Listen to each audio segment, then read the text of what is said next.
Au nom du Père, du Fils, du Saint-Esprit. Amen. Seigneur Jésus, tu connais mon inconstance et mon infidélité. Tu sais combien je suis faible. Alors je demande en ton nom que notre Père céleste envoie son Esprit pour que quotidiennement je puisse entreprendre la lecture du catéchisme de l'Église catholique et que mon cœur s'ouvre à la tradition enseignée par ton Église, ma mère. Que je puisse ajuster toutes mes actions et mes œuvres à son enseignement. Mon Jésus, avec confiance j'abandonne la constance et la fidélité de toute la démarche entre tes mains. Que Saint Michel Archange et mon ange gardien protègent et défendent chaque moment quotidien consacré à cette lecture. Maintenant, avec toi et par ta voix, disons: Notre Père, qui es aux cieux, que ton nom soit sanctifié, que ton règne vienne, que ta volonté soit faite sur la terre comme au ciel. Donne-nous aujourd'hui notre pain de ce jour. Pardonne-nous nos offenses comme nous pardonnons aussi à ceux qui nous ont offensés. Et ne nous laisse pas entrer en tentation, mais délivre-nous du mal. Amen. Ensemble, mon Jésus d'amour, saluons notre sainte maman, la Vierge Marie. Entre ses mains, je remets mon cœur, mon âme, ma volonté et ma vie, afin que par ses soins règne en moi la volonté du Père, et qu'en ses mains mes œuvres soient gardées, transformées, en parfaite offrande rayonnante de la lumière de Dieu, pour sa gloire, le salut des âmes et la consolation des âmes du purgatoire. Je te salue Marie, comblée de grâce. Le Seigneur est avec toi, tu es bénie entre toutes les femmes, et Jésus, ton enfant, est béni. Sainte Marie, Mère de Dieu, prie pour nous, pauvres pécheurs, maintenant et à l'heure de notre mort. Amen. Je te salue Marie, comblée de grâce, le Seigneur est avec toi. Tu es bénie entre toutes les femmes, et Jésus, le fruit de tes entrailles, est béni. Sainte Marie, Mère de Dieu, prie pour nous, pauvres pécheurs, maintenant et à l'heure de notre mort. Amen. Je te salue Marie, comblée de grâce, le Seigneur est avec toi, tu es bénie entre toutes les femmes, et Jésus, le fruit de tes entrailles, est béni. Sainte Marie, Mère de Dieu, prie pour nous pauvres pécheurs, maintenant et à l'heure de notre mort. Amen. Ô Saint-Esprit, par l'intercession du cœur immaculé de la Sainte Vierge Marie, et par le cœur chaste de Saint Joseph, donne-moi un cœur doux, humble, pur, miséricordieux et charitable. Rends-moi docile à tes célestes inspirations, et prompte à y répondre. Que mon cœur enflammé de ton amour soit en toutes ses œuvres dans la volonté du Père, œuvrant ainsi sous ton joug léger et joyeux. Père céleste, je fais ces demandes par les mérites, les œuvres et les souffrances de Jésus-Christ, ton Fils bien-aimé. En mon nom, au nom des âmes de ma famille, au nom des âmes de mes proches, au nom des âmes qui se sont recommandées à mes prières, au nom des âmes constituant ta Sainte Église, le pape, les cardinaux, les évêques, les prêtres, les religieux et religieuses, les laïcs, au nom des âmes qui ne te connaissent pas, des âmes des païens, des âmes des hérétiques, des âmes des apostats et des âmes froides. En tout temps, dans les siècles des siècles. Amen. Un dur combat. Numéro 407.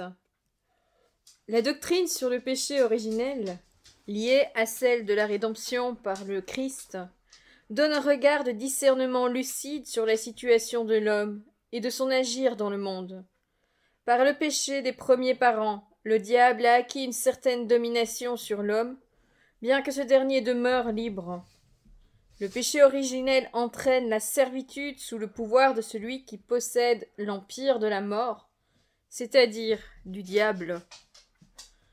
Ignorer que l'homme a une nature blessée, inclinée au mal, donne lieu à de graves erreurs dans le domaine de l'éducation, de la politique, de l'action sociale et des mœurs.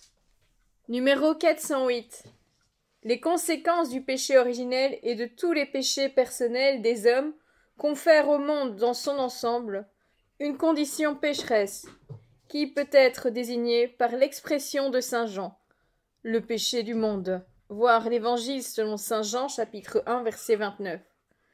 Par cette expression, on signifie aussi l'influence négative qu'exercent sur les personnes les situations communautaires et les structures sociales qui sont le fruit des péchés des hommes. Numéro 409.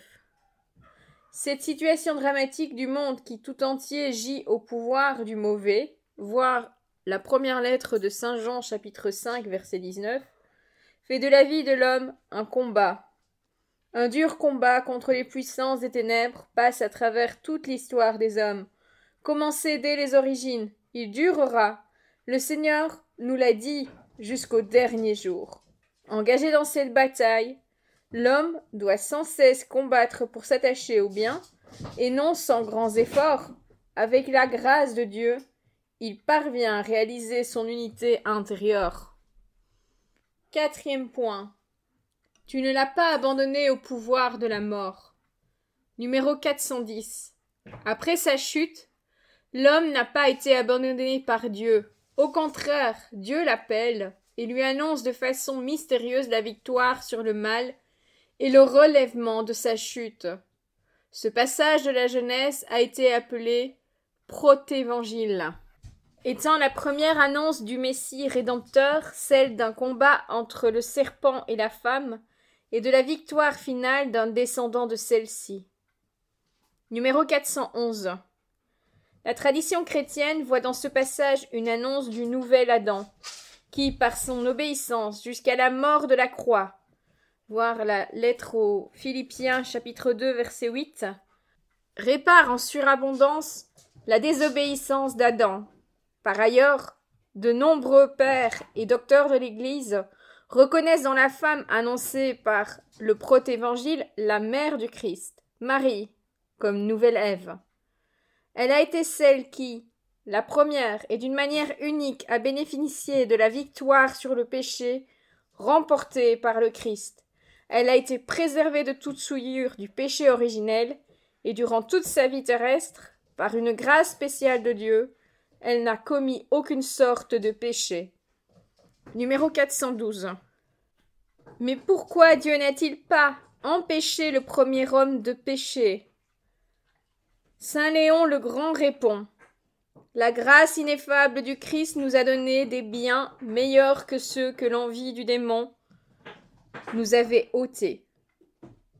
Et saint Thomas d'Aquin: rien ne s'oppose à ce que la nature humaine ait été destinée à une fin plus haute après le péché. Dieu permet en effet que les maux se fassent pour en tirer un plus grand bien. D'où le mot de saint Paul: là où le péché a abondé, la grâce a surabondé. Voir la lettre aux Romains, chapitre 5, verset 20. Et le chant de l'exultet: ô heureux faute qui a mérité un tel et si grand Rédempteur. Voilà, c'est tout pour aujourd'hui. Je vous souhaite à tous une bonne et sainte journée. Que le Seigneur nous bénisse tous et que votre ange gardien veille bien sur vous. Au nom du Père, du Fils, du Saint-Esprit. Amen.